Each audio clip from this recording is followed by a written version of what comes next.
하나님이 오늘 우리에게 주신 말씀은 출애굽기 20장 1절부터 3절 말씀, 그리고 20절 오늘 우리에게 주신 말씀입니다. 먼저 출애굽기 20장 1절부터 3절까지의 말씀을 우리 다 같이 합독하겠습니다. 하나님이 이 모든 말씀으로 말씀하여 이르시되 나는 너를 애굽 땅 종되었던 집에서 인도하여 낸 내 하나님 여호와니라. 너는 나 외에는 다른 신들을 내게 두지 말라. 아멘. 20절 한 절 더 보겠습니다. 모세가 백성에게 이르되 두려워하지 말라. 하나님이 임하심은 너희를 시험하고 너희로 격려하여 범죄하지 않게 하려 하심이니라. 아멘. 자, 믿음의 고백하겠습니다. 예수님은 나의 그리스도시요 살아계신 하나님의 아들이시니라. 아멘. 자, 날씨가 많이 덥습니다. 예전에 비해서 장마도 이제 일찍 끝나고 이제 본격적인 무더위가 시작되었습니다. 건강에 문제 생기지 않도록 우리에게 적절한 관리가 필요할 줄로 믿습니다. 어제 뉴스 보니까 80세 어떤 할머니가 밭일을 하러 가셨다가 온열 증상이 있어가지고 돌아가셨다고 하죠. 절대 더우니까 무리하지 않고 진짜 말씀으로 은혜 받고 또 올바른 성전을 회복하는 그런 축복의 시간을 날마다 회복하는 우리 성도들 되어야 되겠습니다. 자, 오늘 맥주 감사 주일입니다. 맥주 감사 주일은 무슨 뜻입니까? 유월절을 통해서 출애굽한 이스라엘 백성들이 하나님이 주신 땅에서 농사를 지어서 첫 열매를 거둬들였는데 그 거둬들인 열매를 하나님께 드린 날, 그것을 기념하여 지킨 날이 바로 맥주절이죠. 그래서 유월절 이후 7주, 그러니까 79일, 그 뒷날 50일째 되는 날을 그러한 맥주절로 이렇게 지키죠. 이날을 다른 말로 하면 오순절이라고도 하죠. 사도행전 2장에 오순절 날에 제자들이 모여서, 그냥 맥주절에 제자들이 모였다는 말이겠죠. 제자들이 모여서 기도할 때 약속하셨던 성령님이 임하셨다. 그래서 오순절 또는 성령 강림절 이렇게 이야기하기도 합니다. 이것은 표면적으로 보여지는 부분에 대한 이야기지만, 그러나 그렇다면 영적인 의미는 무엇이겠습니까? 마태복음 16장 13절에서 20절 보면 예수님이 제자들에게 물어봅니다. 사람들이 나를 누구라 하느냐 물어보죠. 그 물음에 제자들이 대답합니다. 뭐라고 대답합니까? 사람들이 예수님을 말할 때 예레미야다, 또 엘리야다, 세례 요한이다, 또 선지자 중에 하나다, 이렇게 이야기했다고 말씀하고 있습니다. 한마디로 말하면 이렇게 고백한 사람들은 전부 다 대부분 복음을 못 깨달았다라는 이러한 말이기도 하죠. 그때 베드로가 믿음의 고백을 하지 않습니까? 우리가 예배 전에 시작할 때 가장 먼저 했던 믿음의 고백, 뭐라고 고백합니까? 주는 그리스도시요 살아계신 하나님의 아들이십니다. 이 믿음의 고백이 되어진 자들이 오순절날 어디에 모였습니까? 마가다락방에 모인 것입니다. 모여서 박해주의 버리고, 신비주의 버리고, 사회운동 버리고, 율법주의 버리고, 오직 누구만 붙들었습니까? 오직 복음 대신 예수 그리스도만 붙잡은 것입니다. 왜 예수 그리스도를 붙잡았습니까? 예수님이 부활의 첫 열매가 되시는 그리스도이기 때문이죠. 예수님이 그리스도이기 때문에 붙잡았다는 것이죠. 우리는 이 이름을 가지고 하나님께 나아갈 때 그 증거로 약속하신 성령, 하나님은 그 약속을 붙잡은 자들에게 뭘 주시겠다? 성령 주시겠다. 그래서 이 성령으로 말미암아 곧 성령 충만의 축복, 그 안에서 누리는 권능으로 하나님이 주시는 사도행전 1장 8절의 말씀처럼 땅끝까지 증인되는 응답을 받게 될 줄로 믿습니다. 오늘 예배를 통해서 성령의 능력의 역사가 임하게 되어서 우리 모든 성도들이 권능받고 이제는 우리가 정복할 237 나라 5천 종족 살리는 증인의 축복을 누리시길 주님의 이름으로 축복합니다. 자, 오늘 본문의 말씀이 포함된 출애굽기 20장의 말씀은 우리가 잘 아는 대로 하나님이 이스라엘 백성들에게 주신 약속, 곧 언약이죠. 가지수가 10가지라. 그래서 10가지 계명, 우리가 흔히 말하는 뭐라 그럽니까? 10계명이라고 합니다. 그래서 3절부터 쭉 보시면 이 10계명, 10계명에 대해서 이야기합니다. 첫 번째로 이 10계명을 둘로 나눌 수 있는데, 하나는 하나님에 관한 언약, 그리고 두 번째는 누구에 관한 언약입니까? 사람 간에 관한 언약이죠. 하나님에 관한 언약은 1계명부터 4계명까지죠. 첫 번째 계명 무엇입니까? 나 외에 다른 신을 내게 두지 말라. 그리고 두 번째는 무엇입니까? 우상을 만들어서 섬기지 말라. 그리고 세 번째는 여호와 하나님의 이름을 망령되이 부르지 말라. 그리고 네 번째는 안식일, 그렇죠, 곧 주일이죠. 안식일을 기억하여 거룩하게 지키라. 이 네 계명은 전부 다 누구와의 관계입니까? 하나님과의 관계이죠. 하나님을 믿고 우상 숭배하지 말고 주일 성수 잘하고, 그러죠. 여호와의 이름을 망령되이 부정하게 일컫지 말라. 두 번째는 사람에 관한 언약입니다. 5계명부터 10계명까지는 사람에 관한 언약이죠. 다섯 번째 계명 무엇입니까? 내 부모를 공경해라. 그리고 여섯 번째, 살인하지 말라. 그리고 일곱 번째, 간음하지 말라. 그리고 여덟 번째는 도둑질하지 말라. 그리고 아홉 번째, 이웃에 대하여 거짓 증거하지 말라. 그리고 열 번째, 내 이웃의 집을 탐하지 말라. 탐내지 말라. 이렇게 10가지 계명입니다. 우리가 사람에 관한 언약은 사람 간의 관계 속에서 이제는 죄 짓지 말라 그런 정도가 아니라 여기에 담겨 있는 영적인 의미가 무엇인지 우리가 캐치를 할 수 있어야, 내가 사람 간의 관계 속에서 이런 것들이 지켜져야 되는구나 깨닫게 될 수가 있는 것이죠. 그래서 오늘 말씀을 통해서 그것을 바르게 붙잡을 수 있어야 되겠습니다. 이 10가지 계명, 곧 10계명을 하나님은 뭐라 그랬습니까? 돌판에 새겨서 언약궤 안에 무엇이랑 같이요? 아론의 쌍난 지팡이와 또 만나를 담은 항아리와 함께 보관하도록 하셨죠. 왜 그랬습니까? 유대 민족들이 이 10가지 계명을 그들이 살아가야 될 율법으로 삼고 이것을 가르치고 이것을 철저히 지키도록 했지요. 이 율법이 이스라엘을 또 다스리는 가장 큰 규례가 되도록 한 것입니다. 한마디로 말하면 이스라엘 백성들에게 뭐 하라는 것입니까? 이 10계명을 힘써서 지켜라 그랬죠. 누가 오시기 전까지? 예수 그리스도가 오시기 전까지 이것을 힘써서 지켜라. 그렇지 않고 이 율법에 어긋난 일을 하면 어떻게 되느냐? 죽임 당하기도 하고 심한 형벌을 받기도 하고 때로는 하나님으로부터 직접적인 심판을 이렇게 받는 일들까지 생기기도 하지요. 그 예로 출애굽기 32장에 이스라엘 백성들이 우상을 만들어서 섬겼던 그런 사건이 있지 않습니까? 이 이스라엘 백성들에게 하나님의 직접적인 명령에 의해서 이제는 몇 명이 죽냐? 3,000명이 죽인당하는 그러한 사건까지 일어나죠. 무엇 때문에? 10계명을 지키지 않았기 때문에, 율법을 지키지 않았기 때문에 이러한 일들이 일어난다는 것입니다. 자, 그런데 이 계명이 복음 안에서, 다시 말하면 예수 그리스도가 십자가에서 피 흘리심으로 요한복음 19장 30절의 말씀대로 예수님이 그리스도의 일을 다 이루셨다는 구원의 복음 안에서 우리가 봐야 되는 것이죠.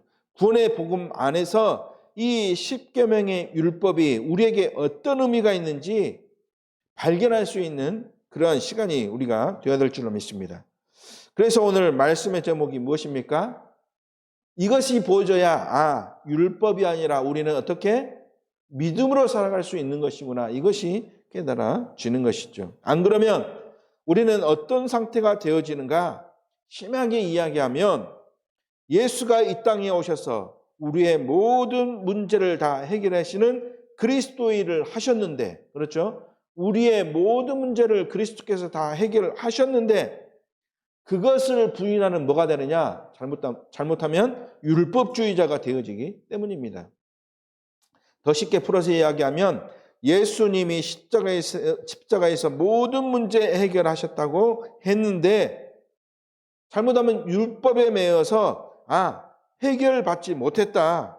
그래서 율법을 지켜야 구원받는다라고 하는 율법주의자가 될 수 있다는 것이죠. 그래서 우리는 이 복음을 볼 때마다 이것이 아니구나, 율법이 아니구나, 우리는 무엇으로? 믿음으로 구원받고 축복받는구나, 이것을 발견해야 된다는 것입니다. 실제로 아직도 이 율법주의 사상에 많은 사람들이 얽매여 있고 그것 때문에 사람 판단하고 또 정죄하고 심판하고 있지 않습니까? 또 이와는 반대로 우리는 율법 안 지켜도 된다, 막 그렇게 이야기하는 사람이 있죠. 우리는 그것을 말하는 것이 아닙니다. 율법을 안 지키는 것, 그건 또 아니지 않습니까? 율법을 지키는 삶도 신앙인에게는 필요한 것이죠. 그러나 율법주의자가 우리는 되어지면 안 된다는 것입니다. 그래서 오늘 말씀을 통해서 이것을 확실한 구분할 수 있는 그러한 우리 성도들이 되어야 될 줄 믿습니다. 자, 그렇다면 이 십계명을 하나님이 왜 주셨는가? 이 율법을 하나님이 왜 주셨는가? 우리가 네 가지 이유 속에서 오직 그리스도를 발견하는 응답의 시간이 되기를 주님의 이름으로 축복합니다. 자, 첫 번째 이유입니다. 왜 하나님이 우리에게 십계명을 주셨는가? 주신 이유가 무엇인가? 바로 죄가 무엇인지 드러내기 위해서다, 이것이죠. 죄가 무엇인지 알도록 하기 위함이다. 자, 우리가 잘 아는 종교개혁자들, 우리가 수요일 날에 말씀 잠깐 받았지만 종교개혁자 누굽니까? 루터 그리고 칼빈, 이 두 사람이 우리가 말씀을 통해서 이렇게 볼 때 하나님이 율법을 주신 첫 번째 이유가 뭐냐? 그들이 내린 결론이 무엇입니까? 죄가 뭔지 드러내기 위해서라고 고백하고 있는 것입니다. 이해하기 쉽게 말하면 세상이 말하는 죄와 구별된 하나님이 말씀하시는 죄가 무엇인지 드러날 수 있도록, 그렇죠. 세상 사람들이 죄라고 말하지 않습니까? 그런데 하나님이 말씀하시는 죄는 세상이 말하는 죄가 다르지 않습니까? 그렇죠. 그것을 구별할 수 있도록 하기 위해서 하나님이 뭘 주셨느냐? 율법을 주셨다. 십계명을 주셨다는 것이죠. 그래서 로마서 3장 20절에 뭐라고 말씀하냐면 율법의 행위로는 그의 앞에 의롭다 하심을 얻을 육체가 없나니 그랬습니다. 율법으로는 그 누구도 의롭다 하심을 입을 수 있다 그랬습니까? 없다 그랬다는 거죠. 그래서 왜 그러느냐? 이 율법으로는 죄를 뭐하기 위해서다? 깨달음. 그래서 죄를 깨닫게 하기 위해서다, 이렇게 말씀하고 있죠. 죄가 무엇인가? 하나님 앞에 죄가 무엇인가? 이것을 알도록 하기 위해서 하나님이 율법을 주신 것이다 라는 것입니다. 율법을 통해 죄가 무엇이고 사단이 그래서 이쪽으로 우리를 끌고 들어가는 통로구나, 이것을 알게 해주시는 것이다 라는 것이죠. 로마서 7장 7절에는 이것을 더 정확하게 이야기하고 있습니다. 뭐라고 이야기했습니까? 로마서 7장 7절에 율법으로 말미암지 않고는 뭘 알지 못한다? 죄를 알지 못하나니 그랬습니다. 하나님이 말씀하시는 죄가 무엇인지 율법을 통하지 않고는 알지 못한다는 것이죠. 그러면서 율법에서 탐하지 말라 하지 않았으면, 그렇죠? 율법에서 내 이웃의 것을 탐하지 말라 그랬지 않습니까? 그러면 우리는 뭐라고 이걸 이해할 수 있습니까? 이것은 우리가 하지 말아야 될 뭐구나? 죄구나 라고 하는 것을 그렇게 알 수 있다는 거죠. 그래서 탐심이 죄인 줄 모른다, 그렇게 이야기하지 않습니까? 이 율법을 말하지 않고는. 그래서 율법은 어떤 의미가 있느냐? 갈라디아서 3장 24절의 말씀처럼 율법이 우리를 그리스도께로 인도하는 뭐가 됐다 그랬습니까? 초등교사가 되어 그랬습니다. 갈라디아서 3장 24절. 옛날에는 몽학선생, 그렇죠? 들어보셨죠? 몽학선생이 돼요. 이제 이것을 더 쉽게 이야기하기 위해서 초등교사 그랬습니다. 율법은 우리를 그리스도께로 인도하는 뭐가 되었다는 말입니까? 초등교사가 되었다. 그렇게 이야기한 것이죠. 사단이 우리를 속이고 넘어뜨리는 죄가 무엇인지 율법을 통해서 우리가 알게 되었더라. 알도록 하나님이 하셨다. 누구 안에서요? 그리스도 안에서. 그래서 핵심이 무엇입니까? 이 그리스도 안에서 이것이 빠지면 안 되죠. 그리스도 안에서 죄가 무엇인지 분별할 수 있도록 하나님이 우리에게 주신 것이 바로 율법이다. 어떤 기독교인들은 이렇게 이야기합니다. 저 사람은 예수님만 안 믿었지 아주 착하게 살았어. 그래서 뭐가 아니라는 말입니까? 죄인이 아니야. 자, 뭐가 빠졌습니까? 그리스도의 언약이 빠졌지 않습니까? 그러니까 하나님이 말씀하시는 죄를 구분하지 못하니까 인간이 보기에 착하게 산 것이 죄가 없는, 그러죠? 한마디로 말하면 그것 때문에 죄인이 아니기 때문에 저 사람은 구원받을 거야 라고 착각할 수밖에 없는 그런 말을 할 수밖에 없는 거죠. 그래서 이것을 구별하도록 하나님이 뭘 주셨다? 율법을 주신 것이다. 것이죠. 자, 그런데 율법은 이렇듯 우리를 그리스도께로 인도하는 그런 초등교사, 몽학선생의 역할을 하는데, 그러나 더 중요한 것은 두 번째입니다. 무엇입니까? 율법, 즉 십계명을 주신 두 번째 이유는 바로 십계명을 볼수록 지켜야 되겠다라는 것이 아니라 이 십계명 율법을 볼 때마다 나는 이것을 지킬 수 없는 무능하고 연약한 존재구나. 이것을 볼 수 있도록 하기 위해서다라는 것이죠.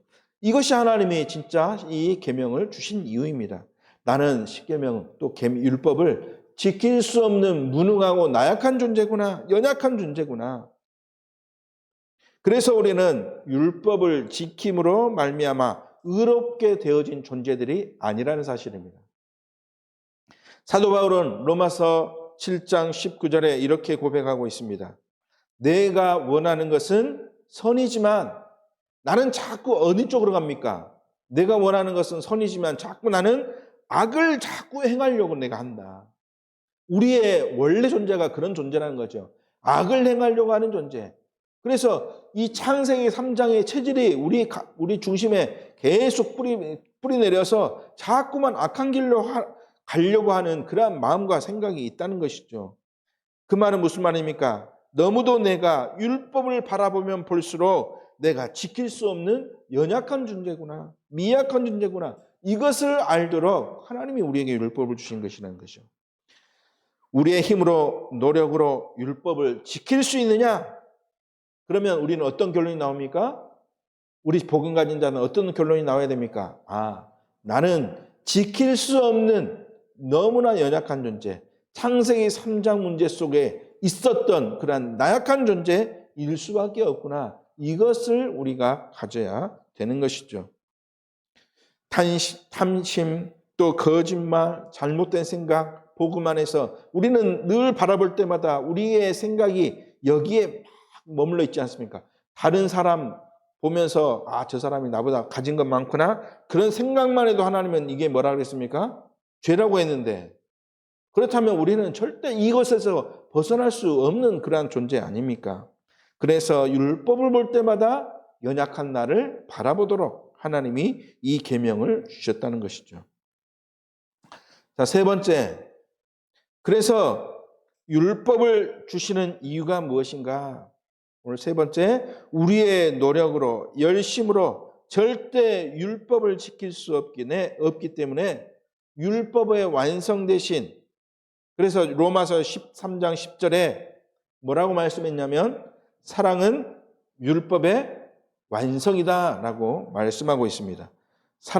그 사랑은 어떤 사랑입니까? 하나님이 우리를 사랑하신 것. 그 사랑의 증거로 우리에게 주신 것이 무엇입니까? 예수 그리스도. 그래서 예수 그리스도는 율법의 완성이다라는 말이죠. 그래서 하나님의 사랑을 그리스도를 통해서 이루실 구주 되신 우리에게 누가 필요하다? 예수님이 필요함을 보여주기 위해서 하나님이 율법을 주신 것이다. 정리하면 우리가 율법 지킬 힘이 없기 때문에 율법을 통해서 누가 필요함을 보게 하도록 하기 위함입니까? 예수 그리스도가 필요하구나. 그래서 나는 연약한 존재구나. 그것에 머무르지 않고 그래서 누가 필요하다? 그리스도가 필요하다. 이것을 알게 하기 위함이다. 우리의 힘과 노력으로는 절대 율법을 지킬 수 없습니다. 그 말은 곧 절대 구원받지 못한다는 것이죠. 창세기 3장의 원죄를 우리의 힘으로는 절대로 해결할 수 없습니다. 그래서 율법을 보면 볼수록 나는 죄인이구나 이것이 보여지는 것이고, 그래서 하나님이 우리에게 창세기 3장 15절의 언약을 주셨지 않습니까? 너 힘은 안 되니까 내가 이 문제 해결할 누구를 보내겠다? 예수 그리스도 보내겠다. 우리에게 누가 필요하냐? 그래서 예수 그리스도가 필요하다. 이 문제를 해결할, 우리를 구원해 주실 구원자 예수 그리스도가 필요하구나. 그래서 아까 읽었던, 우리가 말씀드렸던 갈라디아서 3장 24절, 우리를 그리스도께로 인도하는 초등 교사라 그랬죠. 그 뒤에 보면 뭐라고 그랬습니까? 자, 그 뒤를 보면 우리로 의롭게, 어떻게 의롭다함을 얻게 하시느냐 하면 믿음으로 말미암아 하셨다 그랬거든요. 몽학 선생이 되어서 믿음으로 말미암아 우리를 의롭다 하심을 얻게 하셨다 그 말이죠. 율법의 진짜 이유는 그러니까 무엇이냐 이것이죠. 이것은 율법은 하나님이 우리에게 주실 때 지키라고 준 것이 아니구나, 이것을 깨달아야 된다는 것입니다. 내가 지킬 수 없구나, 이것을 발견하는 것이죠.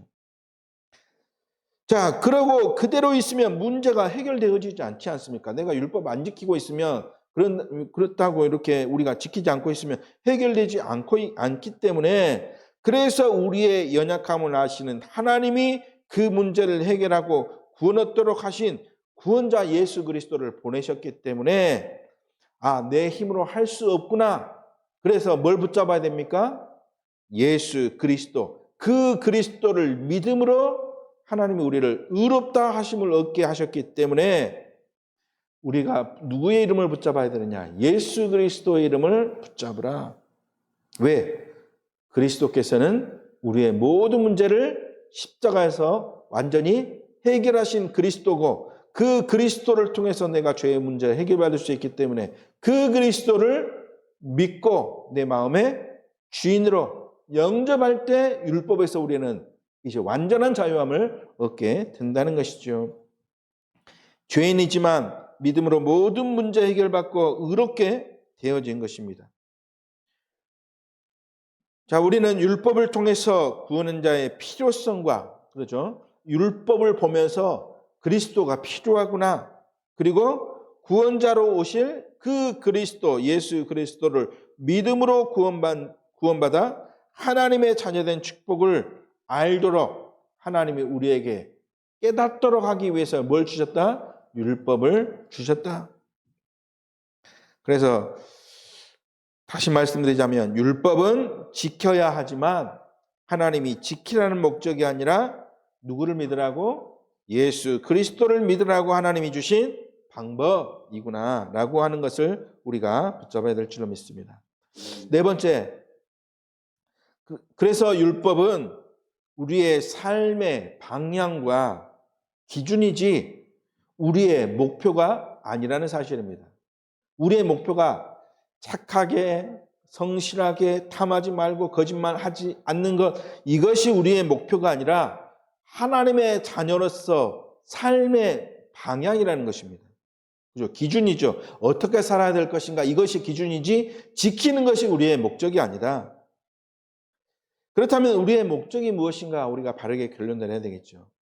예수 그리스도의 복음 가지고 있으면 내 안에 성령이 율법의 방향대로 우리의 삶을 인도하시고, 그래서 율법을 지키고 사는 것이 목표가 될 수 없고 복음이면 되어지도록 하나님이 하셨기 때문에, 그래서 갈라디아서 3장 35절에 뭐라고 말씀하느냐, 믿음이 온 후로 그랬습니다. 믿음이 온 후로, 그리스도로 말미암아 우리가 구원받은 그 후로, 그렇죠? 예수님을 그리스도로 믿고 하나님의 자녀된 후로는 우리가 어디 아래에 있지 아니하였느냐 그랬냐면 초등교사의 아래에 있지 아니하였다. 그러니까 율법 아래에 있지 아니하게 되었다라는 말이죠. 믿음으로 말미암아 우리는 율법에서 완전히 해방되었다. 그래서 율법을 지켜야 한다는 그 사단의 속임수에서 우리는 뭐 해야 된다? 벗어나야 된다는 것입니다. 초등교사 거기에서 우리가 믿음으로 말미암아 거기에 있지 않기 때문에 우리는 율법을 꼭 지켜야 되는구나. 거기에서 벗어나야 된다. 이렇게 사단이 속이기 때문에. 그러면 뭡니까? 율법은 뭡니까? 하나님을 기쁘시게 하는 성도의 삶이 바로 율법이라는 것입니다. 우리가 하나님을 기쁘시게 하기 위한 삶을 무엇을 통해서 증거로 보여주는 것입니까? 율법을 지킴으로. 말 표현이 지킴이지 하나님이 뭐라고 하는 것입니까? 지키도록 우리의 마음과 생각을 인도하신다. 그것이 바로 하나님이 우리에게 주신 믿음의 내용이죠. 그래서 이 율법을 통하여 현장에서 전도와 선교를 위한 제자된 삶의 증거, 이것이 우리가 누려야 될 율법의 비밀인 줄 믿습니다. 그래서 오늘 우리가 결론으로 말씀을 마무리해야 되겠습니다. 하나님이 제자된 삶을 우리에게 증거로 주신 축복의 비밀이 무엇인가 우리가 깨달아야 될 줄로 믿습니다. 율법을 지킴으로가 아니라 율법을 통하여 그리스도를 바라보고, 율법을 통하여 내가 연약한 존재임을 깨닫고, 율법을 통해서 그리스도를 바라볼 수 있도록, 그리고 그 율법을 회복하고 이제는 응답 누릴 수 있도록 믿음이라는 것을 우리에게 주셨기 때문에 그것을 이룰 수 있는 최고의 축복 무엇입니까?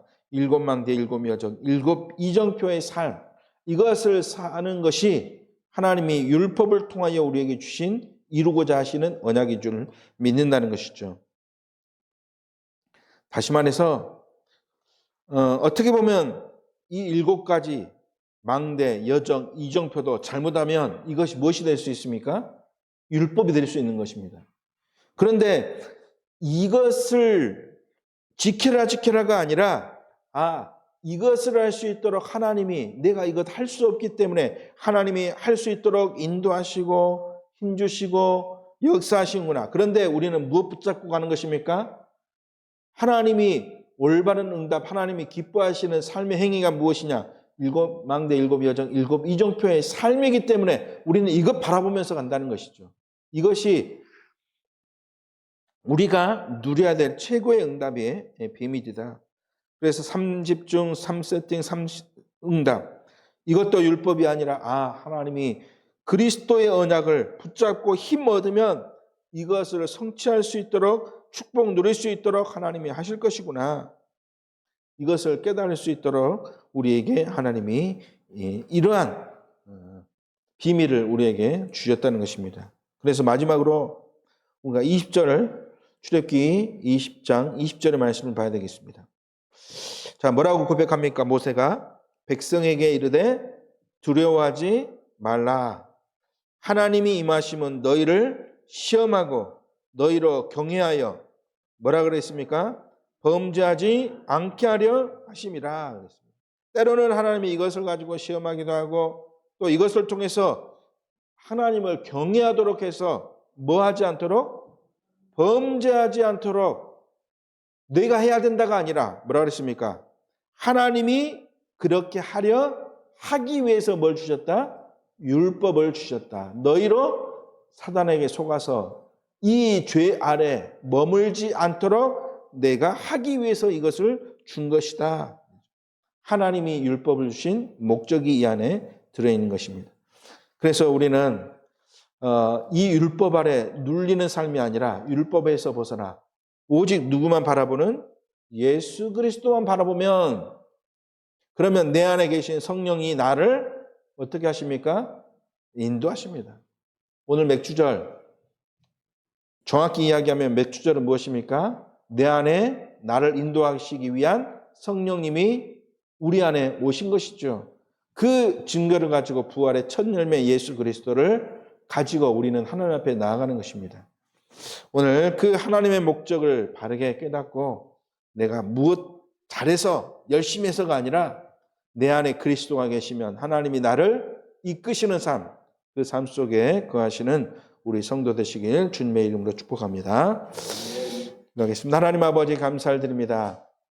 우리 안에 착하신 일을 시작하신 이가 예수 그리스도의 날까지 이루실 줄 믿는다고 사도 바울이 고백하신 것처럼 정말로 참된 믿음으로 정말 하나님이 원하시는 믿음의 삶을 누릴 수 있도록 인도하여 주시고 율법을 통하여 오직 그리스도를 바라볼 수 있는 응답받는 전도자의 축복을 누릴 수 있도록 성령 하나님이 인도하여 주옵소서. 오늘 말씀을 통하여 항상 그리스도 바라보는 삶의 축복을 누릴 수 있도록 인도하실 줄 믿사오며 주 예수 그리스도의 이름으로 기도드리옵나이다. 아멘.